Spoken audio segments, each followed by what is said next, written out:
예, 우리 같이 인사 나누겠습니다. 잘 나오셨습니다. 은혜 받고 돌아갑시다. 예, 이 시간에는 빌립보서 4장 10절부터 20절 말씀까지 읽었습니다. 말씀의 제목은 씨앗 신앙의 기적을 믿읍시다입니다. 씨앗 신앙의 기적을 믿읍시다. 우리가 잘 아는 조용기 목사님은 우리나라를 대표하는 목사님일 뿐만 아니라 세계적인 목사님입니다. 그런데 이 대단하신 조용기 목사님에게 가장 큰 영향을 미친 목사님을 들라면 지난 2009년도에 돌아가신 오랄 로버츠 목사님을 들 수 있습니다. 제가 신학생 때, 그러니까 아주 오래전이죠. 이분이 쓰신 씨앗 신앙의 기적이라는 책을 읽은 적이 있습니다. 그 당시 돈으로 2,500원 주고 샀는데요. 굉장히 좋아가지고 제가 밑줄 치면서 아끼면서 읽었는데 어떤 녀석이 빌려달래서 빌려줬는데 누굴 빌려줬는지 모르겠어요. 잃어버렸어요, 책을. 근데 이 책이 품절이 돼가지고 다시 살 수도 없어요. 근데 이 책이요, 제게 있어서 기도의 능력에 대해서 담대함을 주고요, 하나님을 향한 신뢰를 가지도록 아주 큰 영향을 끼친 그런 책 중에 하나예요. 저는 이 책을 통해서 내가 살아가면서 많은 문제를 만나는데 나의 삶에서 내가 살아가면서 만나는 문제 중에 진짜 문제는 그 문제가 문제가 아니라 그 문제를 대하는 나의 믿음이 약한 것이 문제라는 걸 깨달았거든요. 그리고 저는 이 책을 읽고 이 씨앗 신앙을 사용하기만 하면 어떤 문제든지 해결받을 수 있다는 확신을 가지게 됐어요. 예를 들어 여러분 암 중에는요, 질병 암은요, 어떤 건 몸으로 이렇게 아픔이 느껴지는 암이 있지만 간 같은 경우에는 어때요? 이 간이 완전히 못 쓰게 될 때까지 잘 느끼지도 못해요. 그런데 여러분, 지금 당장 아프지 않지만 암이라 그러면 무서워하는 이유가 뭡니까? 그 암이라는 병은 우리 인간의 능력으로 쉽게 치료할 수가 없기 때문에 무서워하는 거잖아요. 반면에 지독한 몸살이 와가지고 막 몸이 여기저기 쑤시고 막 당장 일어나지도 못할 것 같은데 걱정 안 해요. 왜요? 몸살은 아무리 아파도 집까짓게 며칠 지나면 떨어질 거니까, 낫을 거니까 무서워하지 않아요. 마찬가지로 저와 여러분이 살면서 만나는 문제, 그 문제를 두려워하는 이유는 내 생각에, 하나님 생각에가 아니라 내 생각에 그 문제가 해결될 가능성이 없어 보이니까 걱정되는 거예요. 무서운 거예요. 만약에 그 문제가 해결될 가능성이 있다면 어때요? 지금 당장 힘들어도 견딜 수 있어요. 제가 처음에 군대를 갔는데 이놈의 군대 이거 내가 살아서 나갈 수 있을까? 막막한 거예요. 제가 맹호부대를 갔거든요. 근데 여기서 살아나갈 수 있을까? 걱정이 되는 거예요. 그러지만 낙심하지 않아요. 왜? 유명한 말이 있잖아요. 내가 거꾸로 서 있어도 뭐는 간다? 국방부 시계는 간다. 어차피 이건 끝나요. 어차피. 그러니까 어떻게 해요? 힘은 들지만 낙심은 안 해요. 어차피 끝날 거니까.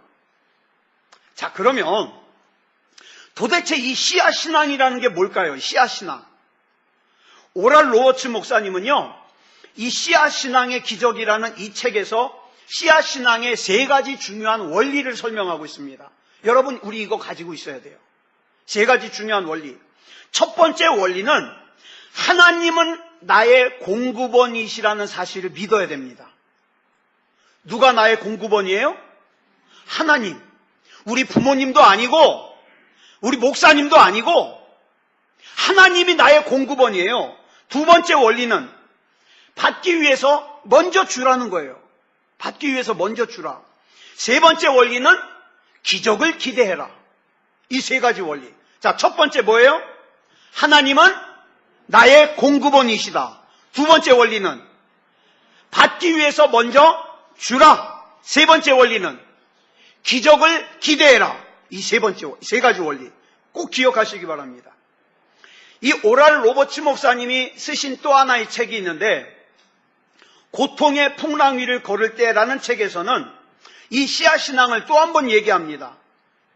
우리 매일매일의 삶 속에서 믿음의 씨앗을 심는 것이야말로 내 인생이 성공하느냐 실패하느냐를 판가름 짓는 중요한 관건이라는 거예요. 정말이에요. 여러분, 씨앗신앙은 기적을 가져옵니다. 여러분, 여호수아가 싸울 때 어떻게 했어요? 시간이 없으니까 태양아 머물러라, 가라 너도 거기 머무를지어다. 그랬더니 태양과 달이 머물렀어요. 이게 어떻게 가능해요? 성경에 보니까 여호수아가 회막에서 기도를 하는데 성경에 그대로 나와요. 모세가 기도하다가 모세가 끝까지 기도하고 돌아가고 나서야 여호수아가 어떻게 했어요? 돌아갔어요. 그러니까 가장 끝까지 남은 사람이 누구예요? 여호수아. 이렇게 기도의 씨앗을 심어 놓으니까 태양도 멈추고 달도 멈추는 기적을 행하더라. 그죠? 씨앗신앙이에요. 씨앗신앙은 우리가 살면서 만나는 다양한 문제들, 예를 들어서 여러분 병에 걸려요. 물질의 문제가 생겨요. 인간관계의 문제가 생겨요.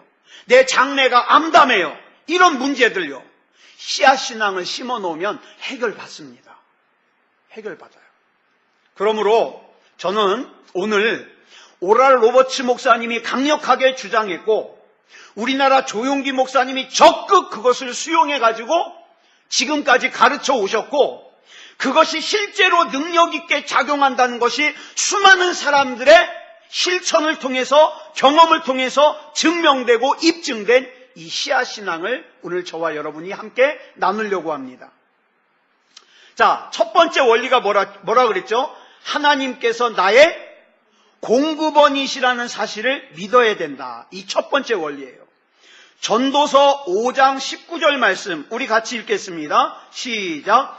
어떤 사람에게든지 하나님이 재물과 부요를 그에게 주사 능히 누리게 하시며 제 몫을 받아 수고함으로 즐거워하게 하신 것은 하나님의 선물이라. 여러분, 우리 하나님은 재물은 물론이거니와 나는 내가 어떻게 염치 없이 하나님 앞에 돈을 많이 벌게 해달라고 기도해? 아니요. 기도해야 돼요. 왜? 재물은 물론이거니와 모든 좋은 것을 우리에게 주실 수 있는 공급원이 되시기 때문에 하나님이. 따라서 우리는 부요하신 하나님을 우리의 공급원으로 삼아야 됩니다. 많은 사람들이 생각하기를 하나님께서 내 눈에 보이지 않으니까 하나님보다는 눈에 보이는 사람을 내 공급원으로 삼는 것이 더 낫다고 생각해서 어떡합니까? 하나님을 무시해요. 그래서 예배도 무시해요. 기도도 무시해요. 이게 하면 한다고 될까? 그냥 예배만 참석하면 천국만 가면 되지. 그런 사람은 그것도 천국 갈 수 있을지 몰라요. 왜? 하나님을 못 믿는 걸. 그러니까 하나님을 무시해가지고 옆으로 제쳐놓고 누구를 믿어요? 내가 다니는 직장 사장님을 믿어요. 사장님은 나에게 행복을 줄 수 있을 것 같아. 왜? 월급 조금 올려주시면. 근데 여러분, 우리 하나님께서는 물론 사람을 공급의 수단으로 사용하시기도 하십니다. 공급의 통로로 사용하시기도 하십니다. 근데 저와 여러분이 분명하게 기억해야 될 것은 우리 공급의 근본적인 근원은 누구예요? 하나님이세요. 하나님이세요. 하나님 이외의 다른 모든 것들은 단지 도구요, 통로에 불과하다 이 말이에요. 그런데 이렇게 우리의 공급의 근본적인 근원이 되시는 하나님에 대하여 우리가 특별히 주목해야 될 것이 있는데 그것이 뭐냐면 바로 그 풍성한 대로입니다. 그 풍성한 대로. 따라하겠습니다. 그 풍성한 대로. 그 풍성한 대로. 이게 중요해요, 오늘. 빌립보서 4장 19절 보겠습니다. 시작. 나의 하나님이 그리스도 예수 안에서 영광 가운데 그 풍성한 대로 너희 모든 쓸 것을 채우시리라. 이 말씀은 하나님이 우리의 모든 필요의 근본적인 공급원이라는 사실을 우리에게 가르쳐주고 있어요. 그런데 우리의 모든 필요의 근원 되시는 하나님께서는 이 세상의 자원의 영향을 받거나 그 자원에 근거하시는 분이 아니십니다. 우리 하나님은 그 풍성한 대로 우리의 모든 쓸 것을 채우시는 분이에요. 이것을 못 믿는 사람은 기도의 필요성을 못 느끼죠. 그러니까 기도도 안 하고 예배도 안 드리고 세상에 자기가 취할 수 있는 방법, 애굽에 가서 도와달라고 그러고 아수르로 가서 도와달라고 할지언정 하나님 앞엔 기도 안 해요. 어리석은 인생이죠. 다시 말해서 우리 하나님은 환경이나 기근이나 불황에 우리처럼 영향을 받지 않으신다. 여러분, 세상에는 아주 근본적인 경제 원칙이 하나 있습니다. 그게 뭐냐 하면 수요와 공급의 법칙이죠. 이 수요와 공급의 법칙에 의해서 가격이 결정됩니다. 공급이 많고 그것을 필요로 하는 수요가 적으면 어떻게 됩니까? 가격이 떨어집니다. 그런데 공급은 조금 됐는데 그걸 찾는 사람이 많으면 어떻게 돼요? 가격이 올라갑니다. 그래서 하나님의 풍성하심을 믿지 못하는 사람은 세상을 살면서 공급이 딸리거나 기근을 만나거나 인생의 불황을 만나서 상황이 좋지 않으면 하나님도 나의 필요를 채우실 수 없다고 생각해서 어떡합니까? 불안해합니다. 불안해해요. 그러나 기억하십시오. 우리 하나님은 수요와 공급의 법칙에 제한을 받지 않으십니다. 않으세요. 하나님은 이 세상에 제한된 재료로 우리에게 공급하시는 것이 아니라 그분의 풍성함으로 우리에게 공급해 주십니다. 하나님은 풍성한 부요를 가지고 있기 때문에 우리의 필요를 채워주시는데 아무런 문제가 없어요. 아무런 문제가. 근데 단지 중요한 게 뭔지 아십니까? 아까 말씀드린 대로 저와 여러분에게 있는 문제가 아니라 그 문제를 대하는 저와 여러분의 믿음의 상태가 문제예요. 어떤 믿음을 갖고 있느냐? 어떤 믿음을? 여러분, 이스라엘이 광야를 통과할 때 그 인구가 무려 몇만이나 되느냐? 300만 명. 여러분, 우리가 광야라 그러니까 좀 살기 좋겠지. 여러분, 여긴 광야라고 돼 있지만 사실은 사막이에요. 사막. 사막에서 300만 명이나 되는 사람이 무려 40년 동안 살았어요. 하나님이 뭘 먹여주셨어요? 만나를 먹여주셨어요.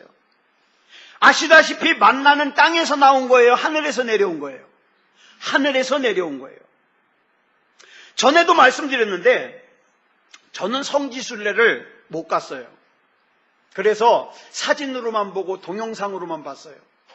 근데 여러분 잘 아시는 그 김반성, 이제 목사님 되셨거든요. 김반성 목사님이 갔다 와서 얘기하기를, 목사님 가보니까 거기는요 300만 명은 고사하고 30명도 40년? 40년 40일도 못 있어요. 그런 곳이에요. 그러더라고요. 게다가 이스라엘 백성이 애굽에서 나올 때 갖고 온 양식은 어떻게 해요? 금방 다 떨어지죠. 그게 뭐 얼마나 됐겠어요?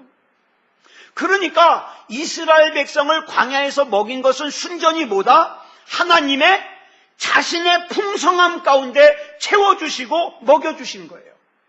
그러니까 여러분, 이 세상 살 때에 옆 사람 눈치 보지 마십시오.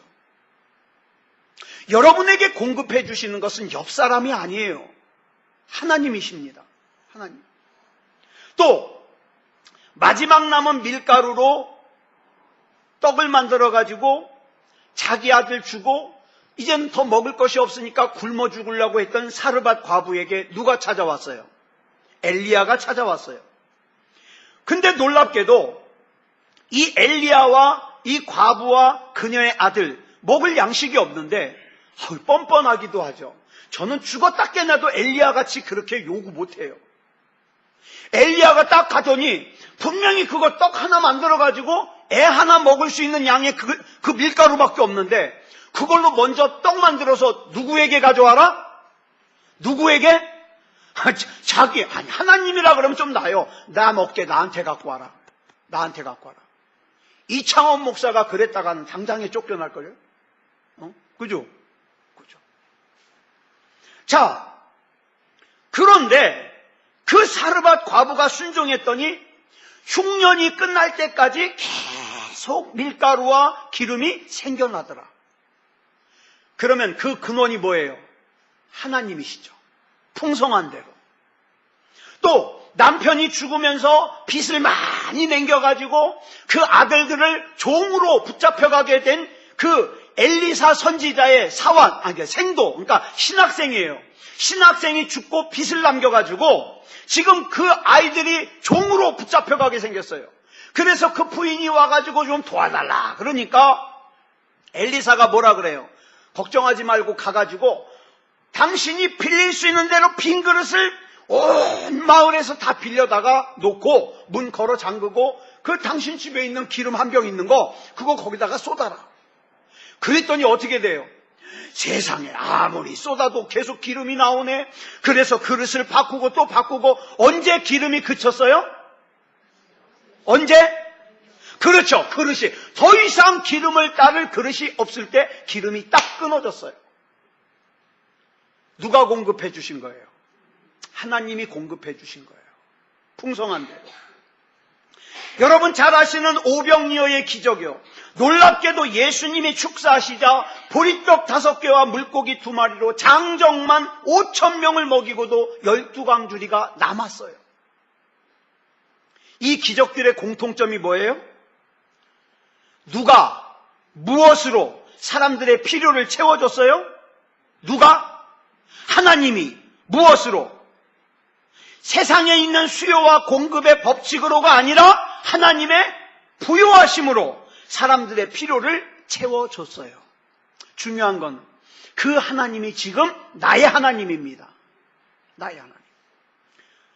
자, 그 하나님이 지금 저와 여러분을 채워주길 원하셔요.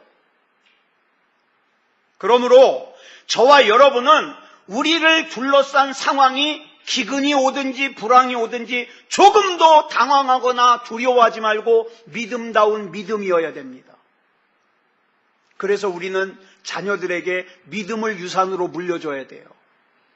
부모가 믿음이 없어가지고 자녀가 그거 보고 자라가지고 자녀가 덩달아 믿음이 없으면 뭐를 대물림하는 거예요? 불신앙을 대물림하는 거예요? 가난한 것을 대물림하는 거예요? 불행하게 사는 거 대물림하는 거예요.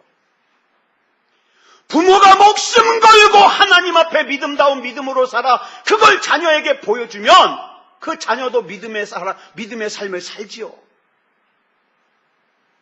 여러분, 우리가 하나님을 믿고 오직 하나님을 나의 공급원으로 신뢰하게 되면 우리는 시편 1편 3절에 나오는 시냇가에 심은 나무와 같아서 어떻습니까? 시절을 쫓아 과실을 맺어요. 그 잎사귀가 마르지 않아요. 그 행사가 다 형통해요. 왜? 누가 그렇게 하시니까? 하나님이 그렇게 하시니까. 하나님이. 예. 근데 잘 기억하세요. 이 약속은 모든 사람에게 해당된다? 아니요. 모든 사람에게 해당되는 게 아니라 하나님을 자신의 공급원으로 삼고 신뢰하는 사람에게만 해당된다는 걸 반드시 기억하시기 바랍니다. 예레미야 17장 5절부터 8절까지 보면 하나님께서 친히 이렇게 말씀하셔요. 시작. 여호와께서 이와 같이 말씀하시니라. 무릇 사람을 믿으며 육신으로 그의 힘을 삼고 마음이 여호와에게서 떠난 사람은 어떻게 할 것이다? 저주를 받을 것이라. 그는 사막의 떨기나무와 같아서 좋은 일이 오는 것을 보지 못하고 광야 간조한 곳 건건한 땅 사람이 살지 않는 땅에 살리라. 그러나 무릇 여호와를 의지하며 여호와를 의뢰하는 그 사람은 복을 받을 것이라. 그는 물가에 심어진 나무가 그 뿌리를 강변에 뻗치고 더위가 올지라도 두려워하지 아니하며 그 입이 청청하며 가무는 해에도 걱정이 없고 결실이 그치지 아니함 같으리라. 아멘. 여러분 자녀들이 이 세상 살 때에 이제 고달프게 사는 것 중단하고 하나님 앞에서 풍성하게 살기를 원하십니까? 그러면 제대로 된 믿음을 전달해야죠. 제 말이 아니에요.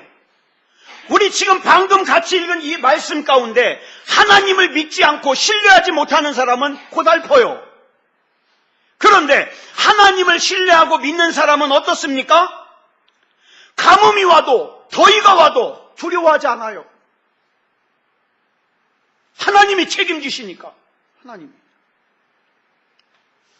하나님은 우리의 실제적인 공급원이 누구인가를 우리에게 깨닫게 해주시기 위해서 때로는 우리에게 어려움을 겪게 하십니다.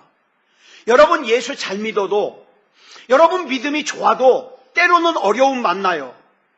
여러분 아브라함이 죄를 져가지고 하나님이 야 아브라함아 너 안 되겠다, 너 버르장머리 좀 고쳐야 되겠다, 모리아 산으로 가가지고 너가 100살에 난 아들 이삭을 번제물로 바쳐라 그랬어요?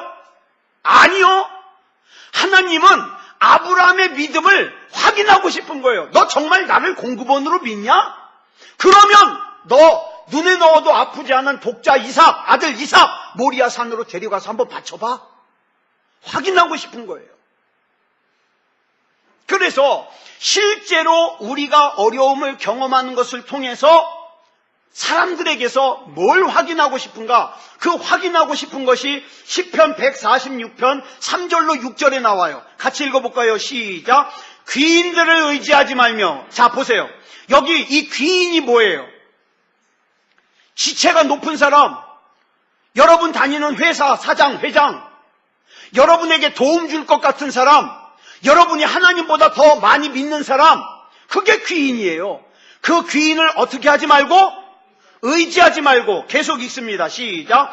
도울 힘이 없는 인생도 의지하지 말지니 그의 호흡이 끊어지면 흙으로 돌아가서 그날에 그의 생각이 소멸하리로다. 야곱의 하나님을 자기의 도움으로 삼으며 여호와 자기 하나님에게 자기의 소망을 두는 자는 복이 있도다. 여호와는 천지와 바다와 그 중에 만물을 지으시며 영원히 진실함을 지키시며 억눌린 사람을 위해 정의로 심판하시며 줄인 자들에게 먹을 것을 주시는 이시로다. 여호와께서는 갇힌 자들에게 자유를 주시는도다. 아멘. 여러분, 정말 하나님이 나의 공급원이시라는 사실을 믿습니까? 정말 믿어요? 그러면 됐어요. 잘 기억하세요. 하나님 이외의 다른 것들은 다 뭐예요? 하나님의 도구요, 하나님의 통로입니다. 통로예요. 우리가 하나님을 의지하면 하나님께서는 때로는 내가 기대했던 방법으로 역사하셔요. 때로는. 그런데 또한 때로는 전혀 내가 기대하지 않았던 방법을 통해서 우리의 필요를 채워주시고 공급해 주셔요. 그러니까 하나님 이외의 이 세상 누구도 그 어떤 것도 나의 능력의 근원이 될 수 없다. 그러니까 세상에 있는 수요와 공급에 내 마음을 두지 말고 하나님의 부요하심에 내 마음을 두어서 오직 하나님만을 나의 공급원으로 삼으시기 바랍니다. 자, 이게 몇 번째 원칙? 첫 번째 원칙. 하나님만이 나의 공급원이시다. 자, 그 다음 이 씨앗신앙의 두 번째 원리가 있어요. 두 번째 원리. 씨앗을 심자. 기독교는요, 역설의 종교예요. 자, 이게 제 말이 아니라 성경에 나오는 말이라는 걸 다 아실 거예요. 살고자 하는 자는 죽고, 죽고자 하는 자는 살리라. 또 자기를 높이는 자는 낮아지고, 자기를 낮추는 자는 높아지리라. 움켜쥐는 사람은 가난해지고, 쓰고 빌려주는 사람은 부요해진다. 왜 가난한지 아시겠죠? 예? 왜 자꾸 움켜쥐기만 해? 쓰고 빌려주고. 우리 찬양도 있잖아요. 쓰고 빌려주면 어떻게 죠? 풍성해져 온 땅에 가득하네. 사랑은 참으로 뭐 하는 거? 베푸는 거? 그 가사 아닌데? 사랑은 참으로 버리는 거, 나눠주는 거. 그죠? 예. 여러분, 우리가 필요한 것들을 얻으려면 먼저 뭐 해라? 주어라. 이건 성경 여러 곳에서 말씀하고 있어요. 자, 한번 옆에 사람들 쭉 둘러보시기 바랍니다. 내가 이제까지 새소망교회에서, 자, 제가 온 지 20년 지났으니까, 제가 온 지 20년이에요. 그러니까 전에는 생각하지 말자고요. 이창원 목사가 온 뒤로 내가 저 사람한테는 내가 한 번도 뭐 줘본 적이 없는데 있어요, 없어요? 한번 둘러보세요. 내가 저 사람한테는 뭐 한 번도 줘본 적이 없는데 있어요, 없어요? 있죠? 그래서 가난한 거예요. 그래서 받기 원하는 자는 먼저 주라. 이것이 씨앗신앙의 두 번째 원리예요. 누가복음 6장 38절 보겠어요. 시작. 주라. 그리하면 너희에게 줄 것이니 곧 후이되어 누르고 흔들어 넘치도록 하여 너희에게 안겨주리라. 너희가 헤아리는 그 헤아림으로 너희도 헤아림을 도로 받을 것이니라. 자, 여기 보세요. 나는 그냥 주기만 했는데 하나님이 나에게 주실 때는 어떻게 줘요? 후하게 주는데 어떻게? 꽉꽉 누르고 그 다음에 흔들어서 넘치도록 그렇게 줘요. 그리고 내가 이 사람 도와주면서 내가 이 사람에게 주면서 야, 내가 이렇게 줬는데 얘는 나 안 줘? 이런 거 계산하면요, 하나님도 나한테 계산해요. 내가 줬으면 뭐 해야 돼요? 까먹어버려요. 따라하겠습니다. 준 거는 까먹자.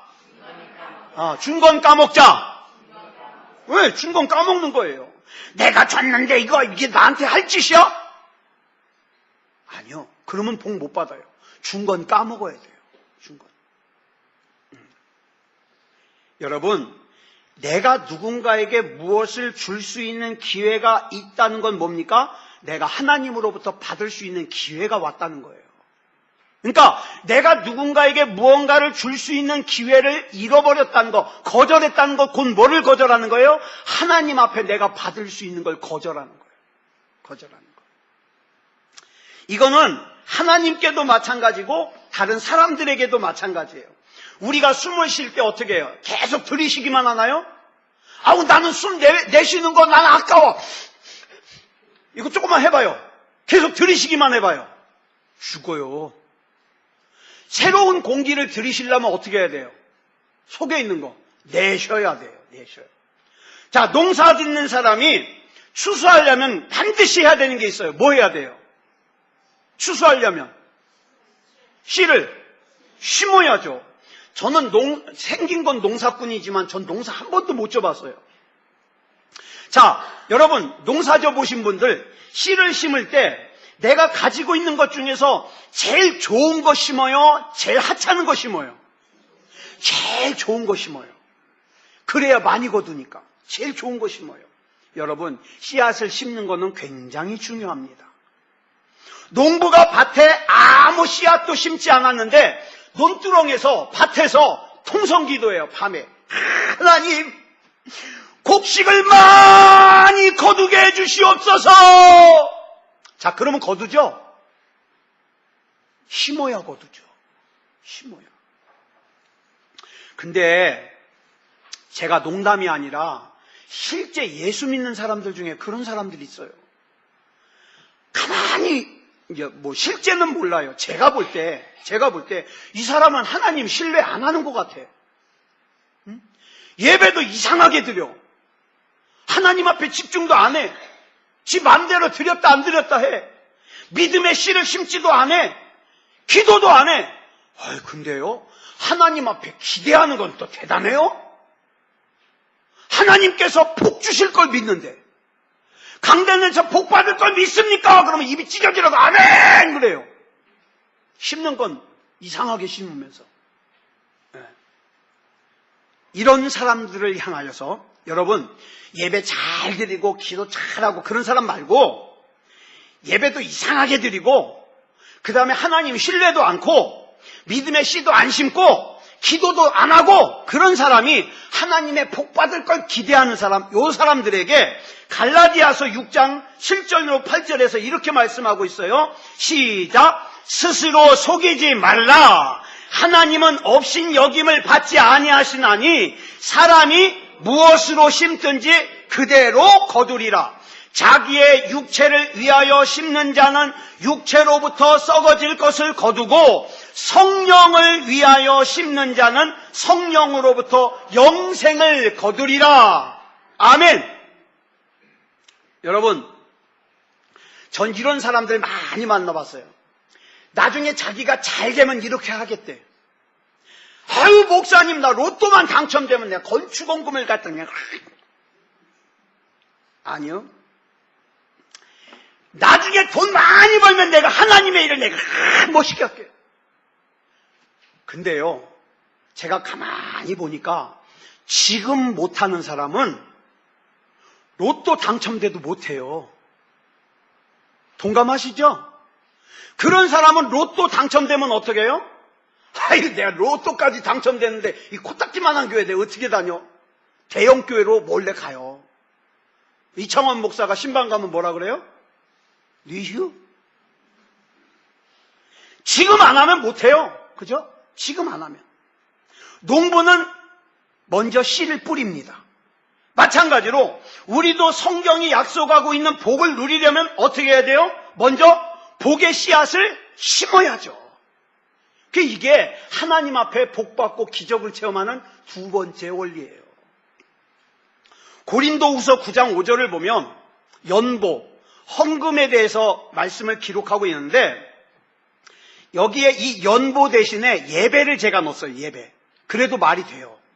자, 우리 연보 대신에 예배라는 단어를 넣어가지고 한번 읽어보겠습니다. 시작. 내가 이 형제들로 먼저 너희에게 가서 너희가 전에 약속한 예배를 미리 준비하게 하도록 권면하는 것이 필요한 줄 생각하였노니 이렇게 준비하여야 참 예배답고 억지가 아니니라. 여러분, 제가 여러 번 강조드렸어요. 주일 예배는 언제부터 시작이다? 토요일부터 시작이다.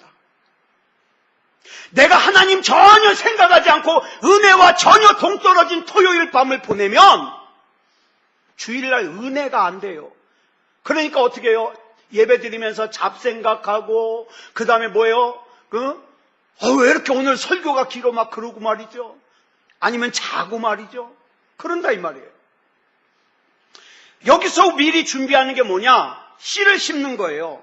적게 심는 자는 적게 거두고 많이 심는 자는 많이 거둔다. 이게 성경의 진리예요. 그러므로 할 수 있는 한 여러분 많이 심으십시오. 많이 심으십시오. 많이 심을수록 거두는 게 많아요. 게다가 좋은 거 심으십시오. 농부가 씨를 심을 때 좋은 씨 심는다 그랬잖아요. 내가 내 할 짓 다 하고 남는 시간, 짜투레기 시간 내가 하나님 앞에 기도하고 예배하는 것이 아니라 내 시간 중에서 가장 좋은 때, 가장 정신이 맑을 때, 가장 귀할 때 그것을 내가 하나님 앞에 드리는 거예요. 그래야 좋은 것 거두죠. 그러니까 여러분, 좋은 씨를 심는다. 뭡니까? 가장 좋은 예배를 드린다. 좋은 기도를 한다. 좋은 믿음을 심는다. 좋은 신뢰를 심는다. 예수님이 분명히 말씀하셨어요. 네가 헤아리는 그 헤아림으로 너도 도로 헤아림을 받을 것이다. 저는요, 우리 하나님께 좋은 거 받고 싶어서 저는 좋은 거 심으려고 그래요. 좋은 거 심으려고. 제가 착해서가 아니에요. 저는 좋은 거 받고 싶어서. 좋은 거 받고 싶어서.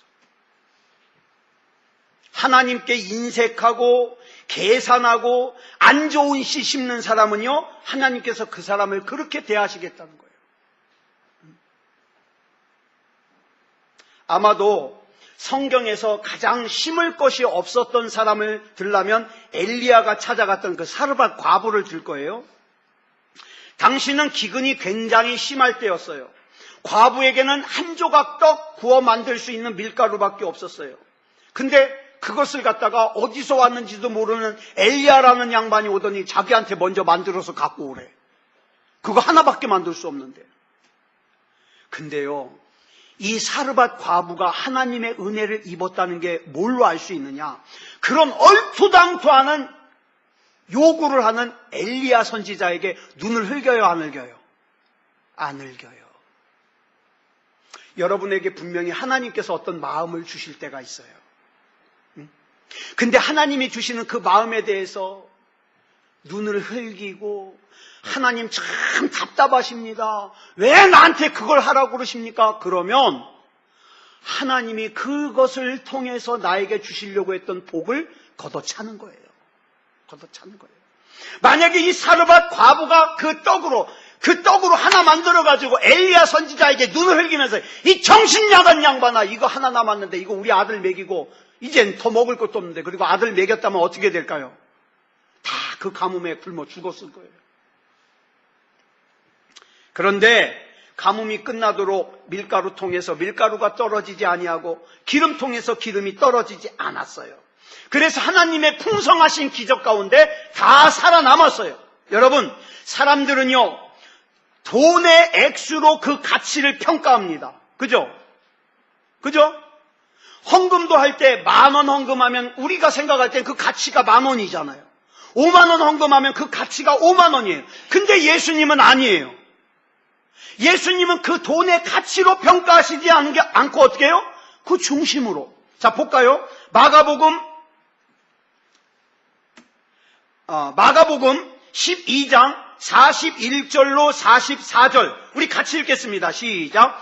예수께서 헌금함을 대하여 앉으사 무리가 어떻게 헌금함에 돈 넣었는가를 보실세. 여러 부자는 많이 넣는데 한 가난한 과부는 와서 2렙돈 곧 한 고드란트를 넣는지라. 예수께서 제자들을 불러다가 이르시되 내가 진실로 너희에게 이르노니 이 가난한 과부는 헌금함에 넣는 모든 사람보다 많이 넣었도다.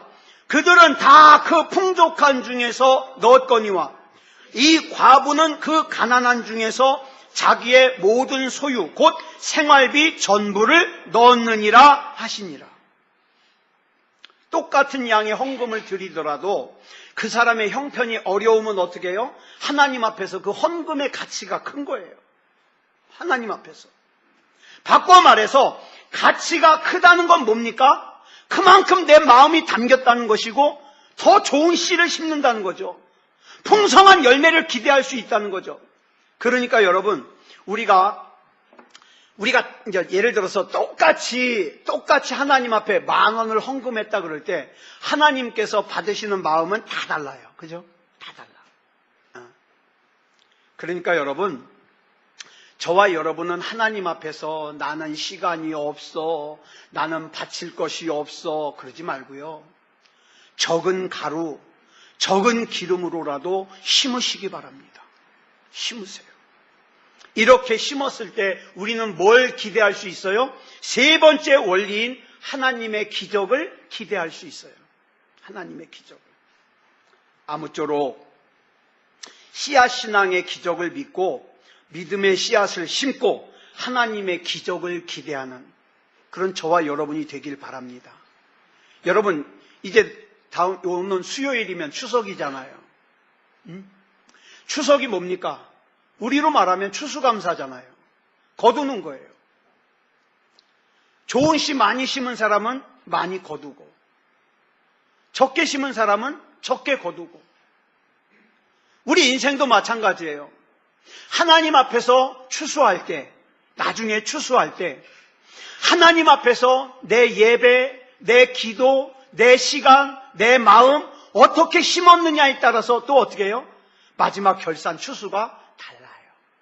그러니까 여러분, 다른 사람 미워하면서 살지 말아요. 저는 항상 가지는 마음이 사람을 사랑하면서 살기에도 시간이 없어요. 부족해요. 어저께 저희 집사람이 오늘 대표 기도라는 걸 제가 어저께 얘기했어요. 여보, 내일 당신 대표 기도인 거 알아? 주보를 안 봐서 몰랐대요. 그래가지고 아이, 그걸 좀 일찍 가르쳐 주지. 그럼 난 속으로, 겉으로 하면 혼나니까. 자기는 주보 왜 안 봐? 나 주보 해놨는데. 그리고 나서 이제 제가 자러 들어가려다 보니까 고민에 쌓인 거예요. 이 의자에 엎드려가지고 고민하다가 잠든 것 같아. 그래서 제가 그냥 저 혼자 들어가서 잤어요. 기도 준비 어떻게 했나 몰라. 예. 여러분, 우리가 하나님 앞에 그 기도를 심고, 그죠? 마음을 심고, 하나님께서 그 내 마음을 받으셨을 때 얼마나 좋으실까? 그 좋은 거 우리 하나님 앞에 드리자고요. 자, 우리 반주 준비해 주시고요. 그래서 우리가 주님 앞에 설 때까지, 주님 오실 때까지 이 길을 갔으면 좋겠어요. 믿음의 길. 때로는 그 길이 좁은 문을 통과해야 되는 길이고 좁은 길을 통과해야 되는 길이지만 나는 이 길 끝에 예수님이 계신 걸 믿기 때문에 나는 끝까지 이 길을 가리라. 좋은 씨를 심으리라. 우리 이 마음 가지고 우리 하나님 앞에서 믿음의 길을 가기를 원합니다. 반주해 주시기 바랍니다.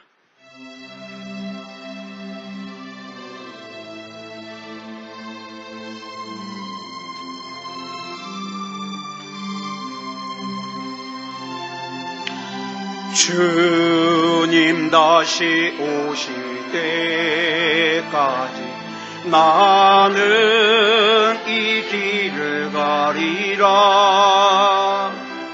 좁은 길 나의 십자가 지고 나의 가는 이 길 끝에서 나는 주님을 보리라. 영광의 내 주님 나를 맞아 주시리. 주님 다시 오실 때까지, 주님 다시 오실 때까지 나는 일어나 달려가리라. 주의 영광 온 땅 덮을 때 나는 일어나 노래하리. 내 사모하는 주님 온 세상 구주시라. 내 사모하는 주님 영광의 왕이 우리 중간에 주님 다시 오실 때까지, 주님 다시 오실 때까지 나는 일어나 달려가리라. 주의 영광 온 땅 덮을 때 나는 일어나 노래하리. 아멘. 내 사모하는 주님, 내 사모하는 주님 온 세상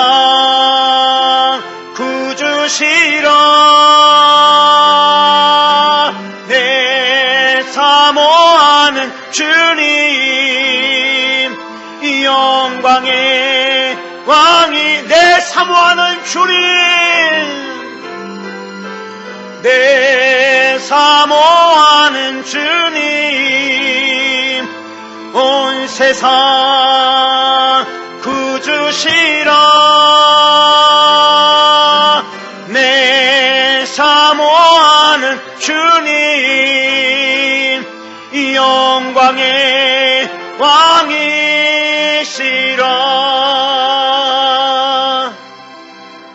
우리 같이 합심으로 기도하겠습니다. 하나님, 내가 지금 움직일 수 있을 때, 하나님, 내가 지금 씨를 심을 수 있을 때 좋은 씨를 많이 심게 하여 주시옵소서. 많이 좋은 씨를 많이 심을 수 있는 능력을 주시옵소서. 믿음을 주시옵소서. 그래서 우리 하나님 안에서 이 좋은 씨의 아버지 하나님의 은혜를, 능력을 경험하는 삶을 살게 해 주시옵소서. 우리 다 같이 합심으로 기도하겠습니다. 사랑의 아버지 하나님 감사합니다. 아버지 하나님이여, 이 땅을 살면서 아버지 하나님이여, 내가 씨를 심을 때 좋은 씨를 많이 심을 수 있게 하여 주시옵소서. 아버지 하나님이여, 나의 공급원이 하나님이시라는 걸 믿기 때문에 아버지 하나님이여, 나는 그 하나님을 신뢰하여서 내가 심을 수 있을 때 많이 심게 하시고 하나님의 은혜를, 하나님의 응답을, 하나님의 역사하심을 기대하며 살게 하여 주시옵소서. 사랑의 아버지 하나님, 심지 않고 거두기를 기대하는 어리석음을 범하지 말게 하여 주시고 하나님 안에서 아버지 하나님이여, 많이 심고 많이 거둘 수 있는 하나님의 백성이 되게 하여 주시옵소서. 사랑의 아버지 하나님이여, 붙잡아 주시옵소서. 우리 주님의 은혜 가운데 거할 수 있게 하여 주시옵소서. 예수님 함께 하여 주시옵소서. 아버지 하나님이여, 예수님 함께 하여 주시옵소서. 우리 하나님께서 붙잡아 주시고 역사해 주실 줄 믿사오며 그리스도 예수님의 이름으로 간절히 기도드렸사옵나이다. 아멘.